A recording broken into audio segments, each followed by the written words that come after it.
Hello everyone, I am Bipin Joshi and you are watching the companion video to my article Use Inheritance, Abstract Classes and Polymorphism in TypeScript. In this video, you will learn how you can use inheritance in TypeScript. You will learn how method overriding works in TypeScript, how polymorphic behavior can be achieved through inheritance in TypeScript, and finally you will also learn about how to create abstract classes and abstract methods.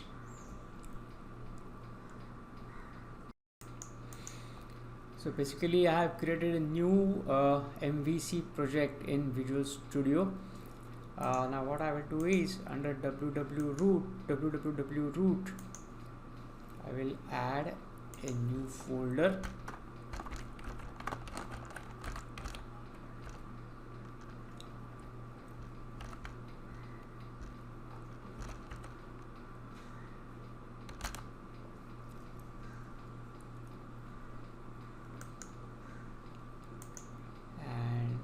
Then add a new TypeScript file.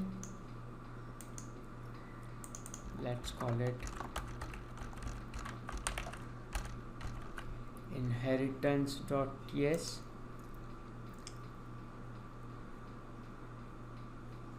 So the file gets added. Visual Studio also prompts to install the NuGet package. I will install it. If you are following this article series, in the earlier parts I have explained what that NuGet package is about. So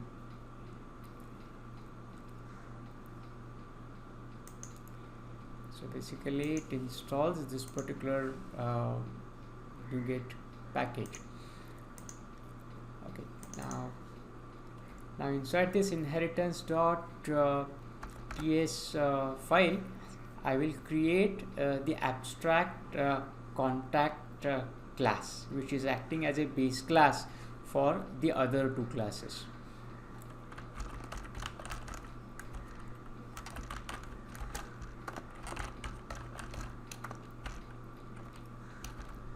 So this is the skeleton of the abstract class contact. Now this contact class has three properties.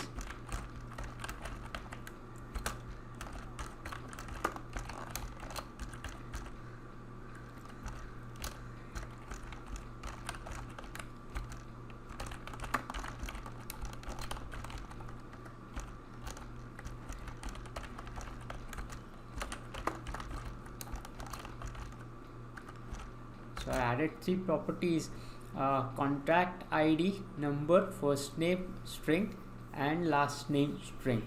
I have marked these properties with protected keyword, meaning they will be accessible inside contact class as well as the child classes, that is personal contact and professional contact, which we create later on.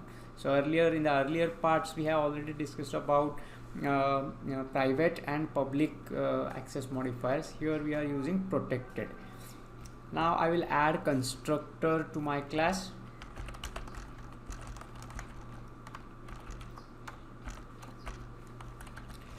The constructor will accept these three values, that is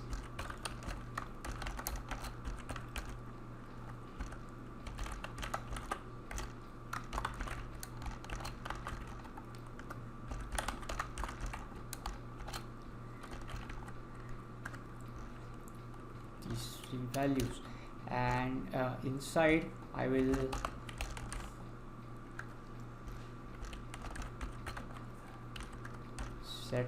I will assign them to the respective properties.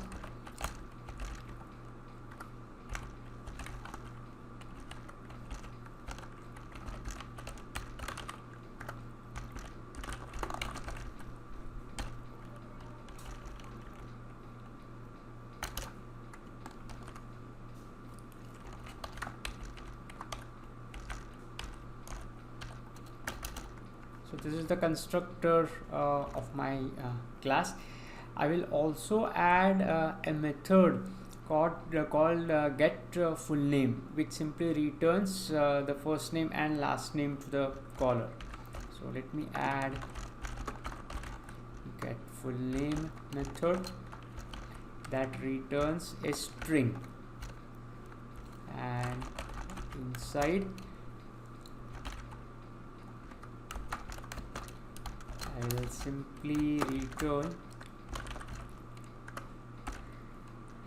first name, and I will simply concatenate first name and last name and return it to the caller. And finally, our contact class will have an abstract method called get details. The method looks like this.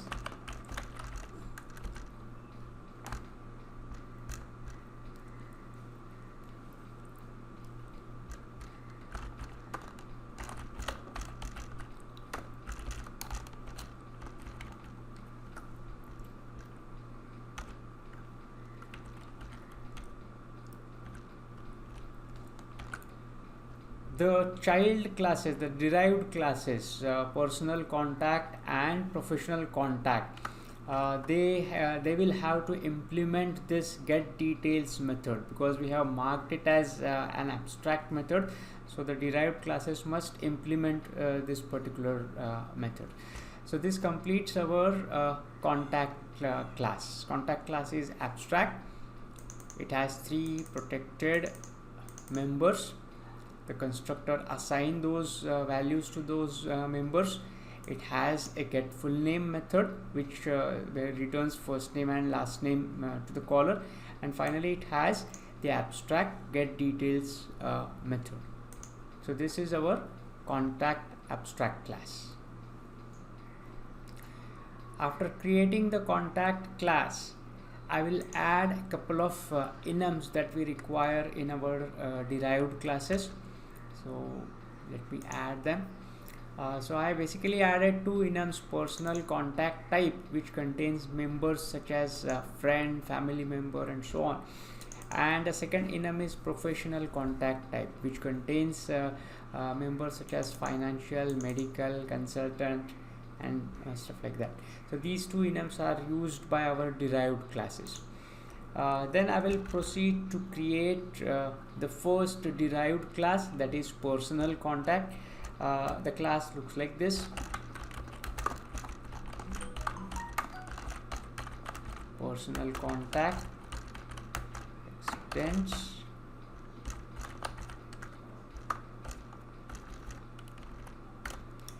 so we created personal contact class that extends the contact base class. So this is how you inherit from the base class. So personal contact is the derived class and contact is the base class.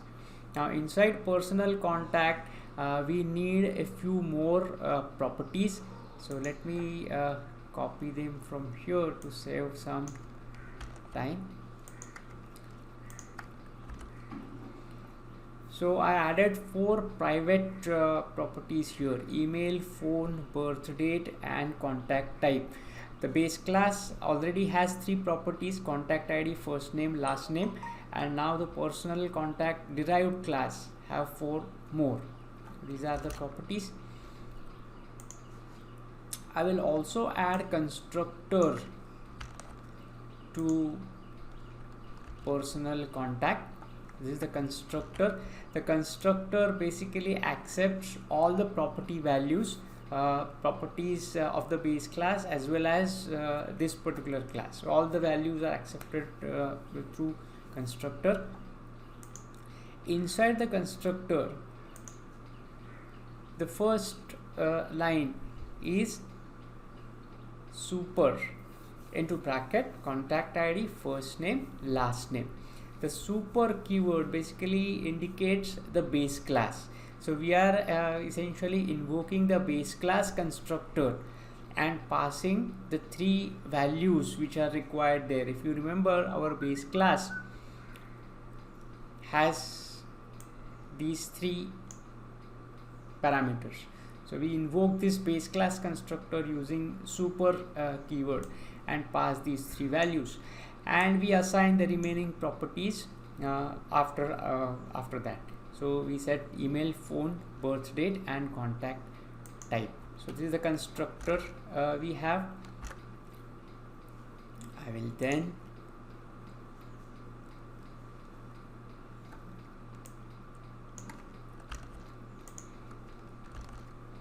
now, if you remember, our base class has an abstract method called getDetails, and it must be implemented in the child class. So personal contact class implements the getDetails method.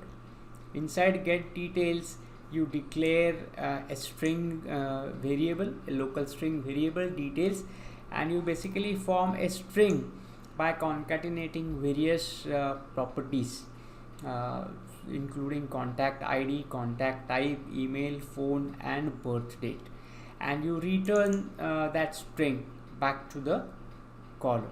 So that is the implementation of getDetails. And finally, I will also add getFullName method there. If you remember, our base class contact already has a method called getFullName, and in the child class we are creating another getFullName with exactly the same signature. So we are basically overriding the base class method and implementing it in bit different way. Here getFullName returns first name, last name, as well as birth date, and so that's the return value of getFullName. So this completes the personal contact class. After creating the personal contact class, I will proceed to create the second derived class, that is professional contact. The class looks like this.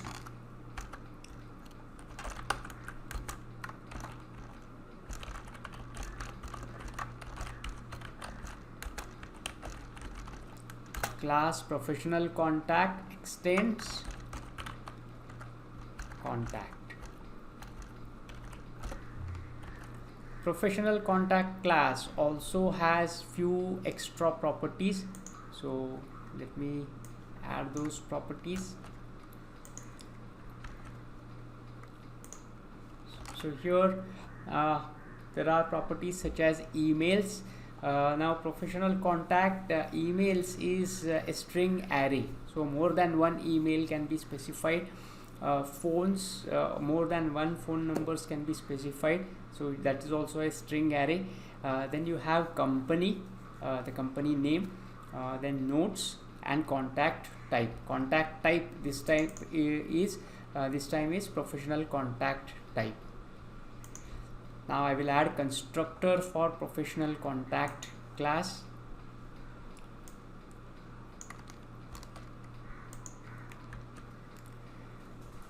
The constructor accepts all the values for base class as well as the professional contact class properties. Inside we call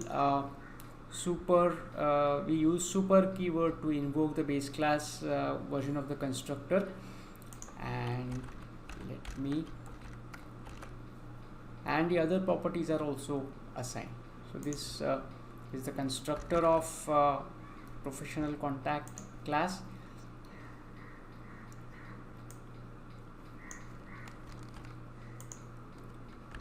In professional contact also you need to implement getDetails abstract method, so I add getDetails method.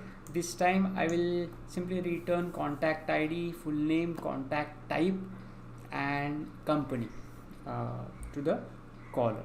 So that's the implementation of getDetails inside professional contact. And finally I will also override the getFullName method. So getFullName implementation, the overridden version contains first name, last name, and company.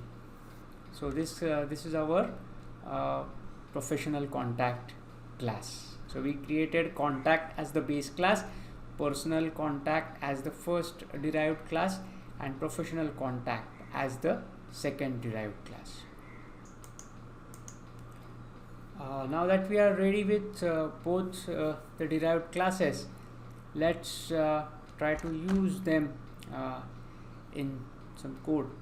So what I will do is I will create a function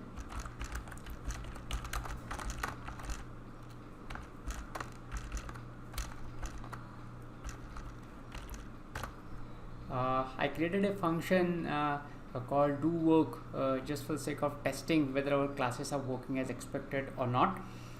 Inside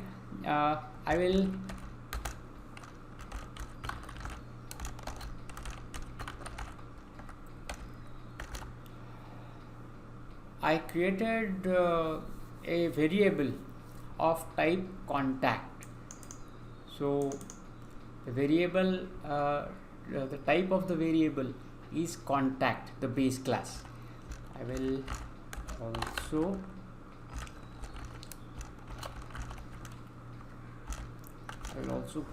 declare a string variable. Now I will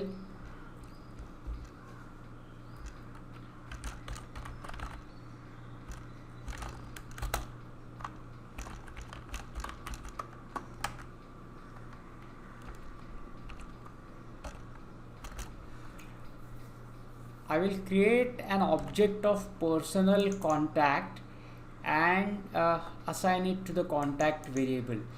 See, our the type of our contact variable is the base class contact, but because of inheritance link between the contact and personal contact class, this assignment is valid. You can create an object of personal contact and assign it to the contact variable. Now let me specify several values required in the constructor. Let me quickly get it from here.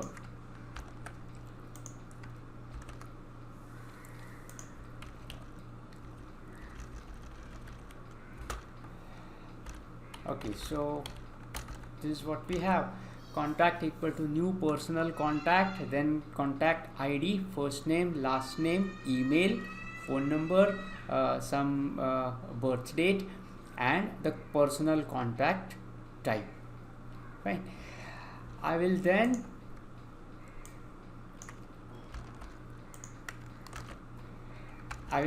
call get details on the contact variable, the contact object. Get details return us a string value with certain depending on the implementation, and we store it in result variable, result string variable. Next I will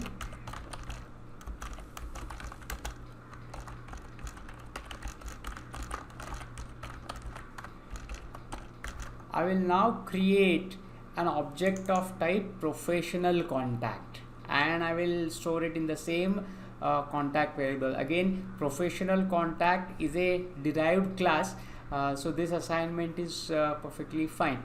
Let me specify various values in the constructor of professional contact.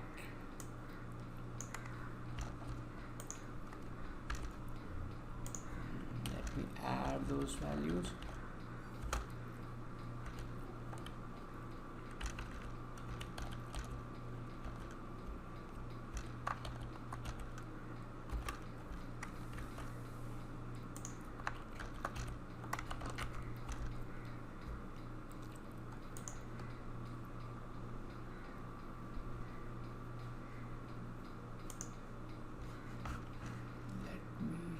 Check the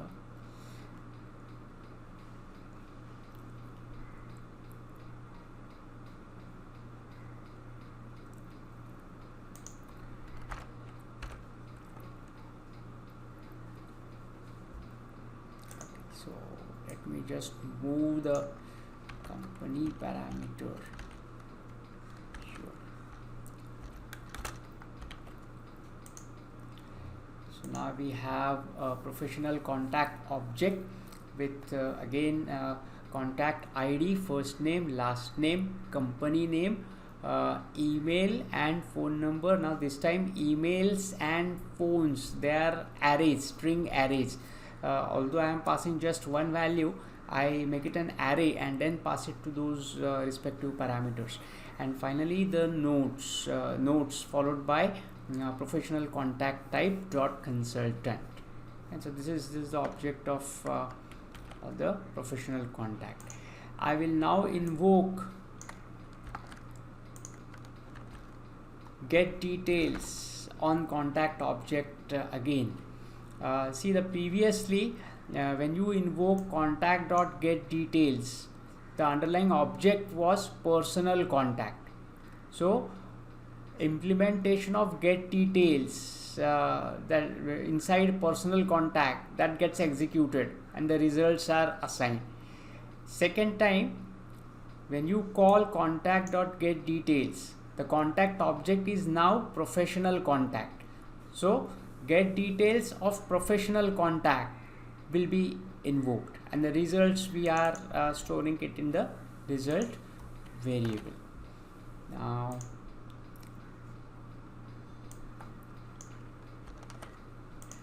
just to display these results in the browser, I will simply assign the result value to a div element, which I will be adding in a minute. I will set to the inner HTML of the div element. So this is our do work function, which makes use of both the classes, personal contact, professional contact, and you will also see the polymorphic behavior. So let me save this. Now I will call this do work function from an HTML page. So what I will do is I will add a new HTML page.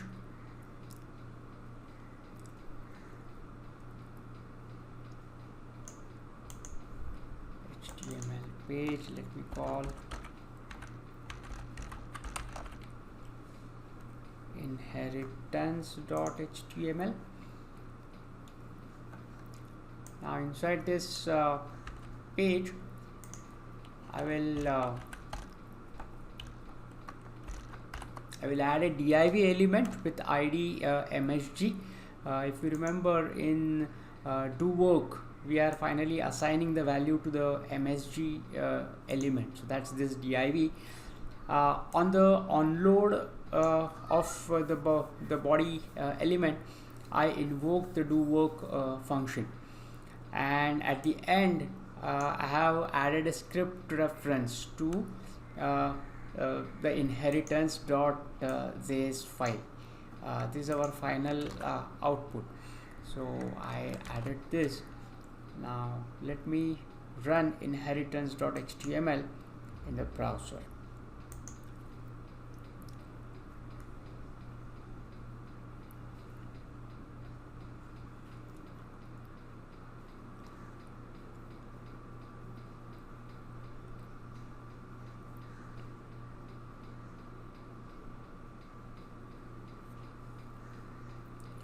So the browser window opens, and this is what you get as the output. So the first time when contact is personal contact, the get details implementation from personal contact gets executed. As you can see, the birth date and those details. And when the contact is pointing to professional contact, the get details implementation returns company name. So that implementation is getting invoked. I hope you found this video useful. Please subscribe to our channel and stay tuned with the latest additions.